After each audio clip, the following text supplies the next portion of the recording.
So the negative went on to say that the government has no hand in how the curriculum for Common Core was established. But once again, going back to the source of Business Insider, the fact that the federal government is providing money grants to people or states that are implementing this has a big fact in that states are actually implementing this.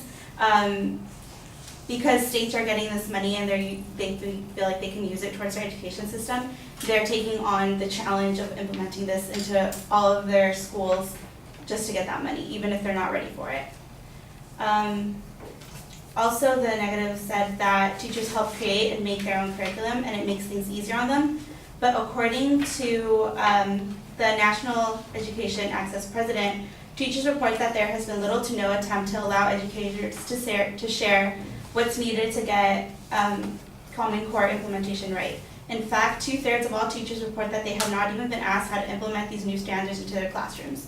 So even though the government or the Common Core isn't telling teachers exactly what to teach, they're also not giving any guidance as to what they should be doing.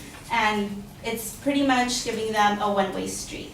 So it's being taken as a one-shoe-fits-all, not really taking into consideration that students and different schools have different standards that they want to meet and different levels at which they're at. So schools that are doing really well are bringing themselves down to meet the core that everyone else is bringing up to meet. It doesn't make sense to the teachers. Also, according to US News, perhaps the most vocal pushback to Common Core has come from teachers who approve of the concept but hate its implementation. They complain that the curriculum created without teachers' input is inflexible.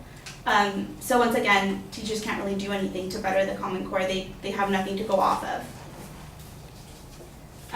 The negative also said that money spent now can make it cheaper later, but the truth of the matter is that schools don't have the money to implement anything now.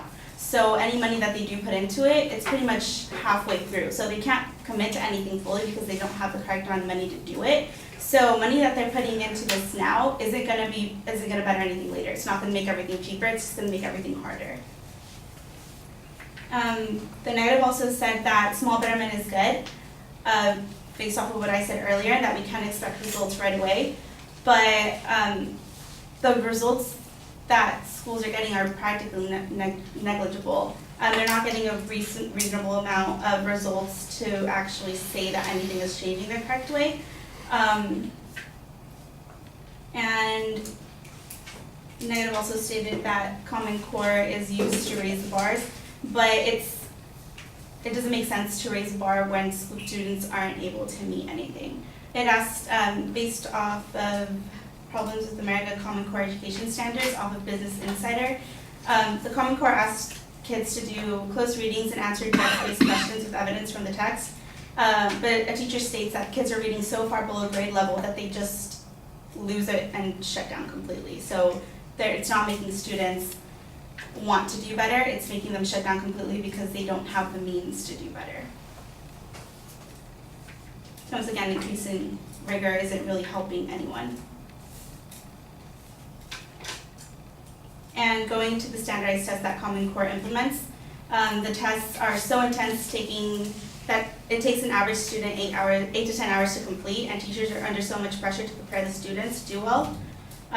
So again, the rigor it's not helping anyone.